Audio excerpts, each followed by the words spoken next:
ఓం శ్రీం మహాలక్ష్మీదేవియే నమః. మేషరాశి వారికి ఈ జూన్ నెల రాశి ఫలాలు ఎలా ఉన్నాయో చూద్దాం. రాశ్యాధిపతి కుజుడు ఈ రాశిలో ప్రవేశించడం, ధనస్థానంలో 3 శుభగ్రహాలు కలుసుకోవడం, లాభస్థానంలో శని సంచారం వంటి కారణాల వల్ల ఈ రాశి వారికి ఈ నెలంతా అనుకూలత కాలం నడుస్తుందని చెప్పవచ్చు. వృత్తి ఉద్యోగాల్లోనే కాకుండా కుటుంబంలో కూడా అనుకోకుండా కొన్ని శుభ పరిణామాలు చోటు చేసుకుంటాయి. నిరుద్యోగులకు, ఉద్యోగులకు విదేశాల నుంచి కూడా ఆశించిన ఆఫర్లు అందుతాయి. అనుకున్న పనులు అనుకున్నట్టు జరిగిపోతాయి.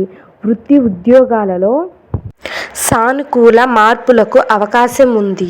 సాధారణంగా ఏ ప్రయత్నం తలపెట్టినా విజయవంతం అవుతుంది. వ్యాపారాల్లో అంచనాలకు మించి లాభాలు పెరుగుతాయి. ఆదాయం నిలకడగా ఉంటుంది. విందులు, వినోదాలు, విలాసాల మీద ఖర్చు ఎక్కువయ్యే అవకాశం ఉంది. రావలసిన డబ్బు చేతికి అందుతుంది. బాకీలు, బకాయిలు వసూలు అవుతాయి. ఆరోగ్యం సహకరిస్తుంది. కుటుంబ పరిస్థితి మెరుగ్గా ఉంటుంది. జీవిత భాగస్వామికి అధికార యోగం పడుతుంది.